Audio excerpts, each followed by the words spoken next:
This is a time when smoking was, the smoking bans were coming in and advertising, big tobacco was being banned from advertising.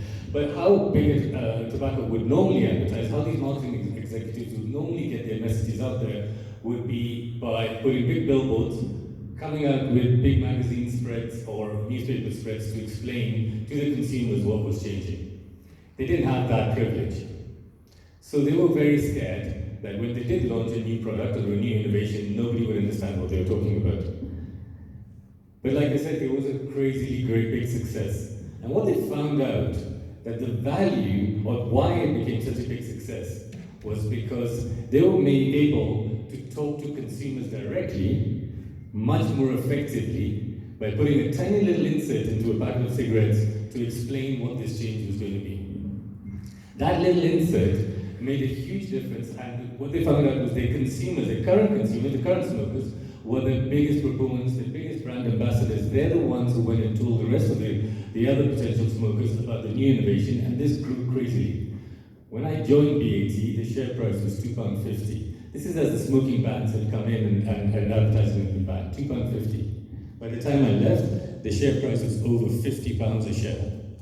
A big deal of this great change or value add in the share price came down to this concept, what they coined one-on-one consumer dialogue. It was a huge success at BAT. It became the marketing mantra, and it like I said, it took the share price from £2 to £50. And BAT are not the only company that do this.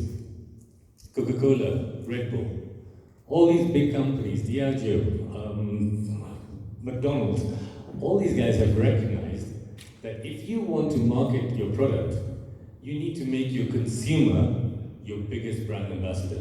You need to make your consumer understand the experience that they've just had and then tell the next person about how that experience has affected them, and that's how you sell.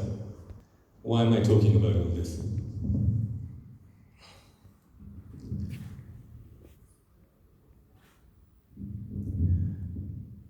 Red Bull does this exceptionally well. Red Bull, and if there's any Red Bull supporters, I apologize, is a pretty awful product. It's a caffeinated, sugary, a simple drink. But they've been super effective in controlling, in marketing themselves, because every time you think about an adrenaline-filled adventure, you think Red Bull. Stunning, really clever marketing. They've just taken an experience and they've put their product into the hearts and minds of the consumer. Let me give you some statistics. 78% trust peers over experts in choosing a travel destination. Good experiences are shared with an average of 11 people. Bad with 15. Nobody does bad. If all this is all that mattered, for every one visitor any of you get, you should have 8.5 extra referrals. Pre-COVID, year on year, we had a 4% increase in tourism numbers, not 850% if that's all that mattered. Why? Perception. Kenya is still not very well perceived. This is not always, it's not down to us. There's been historic poor reporting on countries like ours. People don't trust the offering that we have. There's also a perception that we're a one-trick pony, maybe, that we only do migration, maybe a beach holiday. We've all heard about it. Kennedy was talking about Bungoma County, which I'd love to go and see. We need to change perceptions. How do we go about changing perception? What is the way that we do it? We do what all these big guys are doing. We take our current consumers and we make them our biggest proponents. It's so simple. That little BAT insert that took the share price from £2 to £50, it's here. It's simple. Take a tourist experience and turn it into a product that they will love. We take photographs of them and we make a book, a little booklet that shows the experience. Kenya has a few criteria that no other market has, pretty much in the globe. It's a really unique opportunity. We are itinerary-based predominantly. we pretty much know what a lot of tourists are going to be doing and where they're going to be staying. Not domestic so much, but at least international, right? We're also one of the very few markets that is guided. We have guides with our tourists the whole time. That means I can do a book like this. By the way, this book was done for tourists who were leaving yesterday. And the last images that came in from their guide came in yesterday morning for a book that they left with that yesterday night. But the point being that we're able to tell a tourist story quite easily, very effectively, and it's going to make a huge impact in how we sell what we do. All of us, the destination, the brand, and you individual tour companies. Every book that's done is branded and has a great amount of value. Stories are 22 times more effective than facts alone, from a cognitive scientist. That just means if you can share a story, if you tell a story versus just sharing facts about your offering, people will remember this 22 times more. We need those that have visited us and know how great thing is to convince those that don't. Those that have gone to Bungoma, show me your story and I'll know what you're talking about. Leave me to perceive what your story is and I will never really be convinced. So that's the point of all this. If only we tell the story they can share, we can. And it's the beauty of this whole thing. By documenting a tourist experience in Kenya, we tell Destination Kenya's story in the hearts and minds of the tourist, thereby turning every visitor into the perfect tourism broker to on-sell the magic for us. We've got that little insert that took VAT share price to that level. It's sitting right here. This is what experiential marketing is all about. This is what these big businesses are using so well, and we've got it really ready-made for us. I'm going to play you a little video.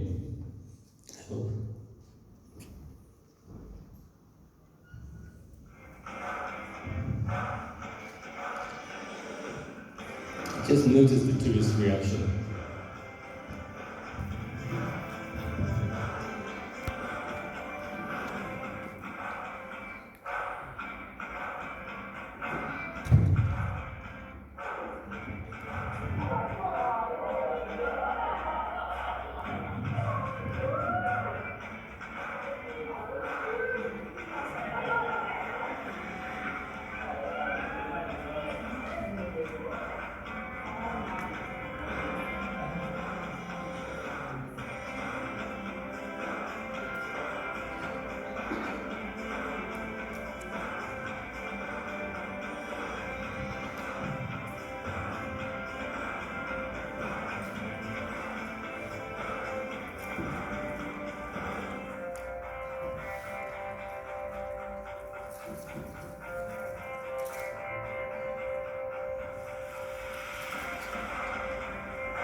I think you guys deserve lunch, so I'll stop. No, it's okay. You can have 1 minute. Okay, so I'm just going to finish with one little thing, and then I'm just reiterating the point. These are effectively free for you. Your tourist is paying for them. You've seen the reaction of the tourist. The tourist is loving the fact that you're giving them a memory. I'm also going to point out that we all, in today's digital world, have crazy number of digital images. We all take photographs. We all go on holiday and take lots and lots of photographs. My question to you is, how many of those pictures do you actually keep? How many of these pictures do you actually go back and look at? We don't see enough of these images that we're taking.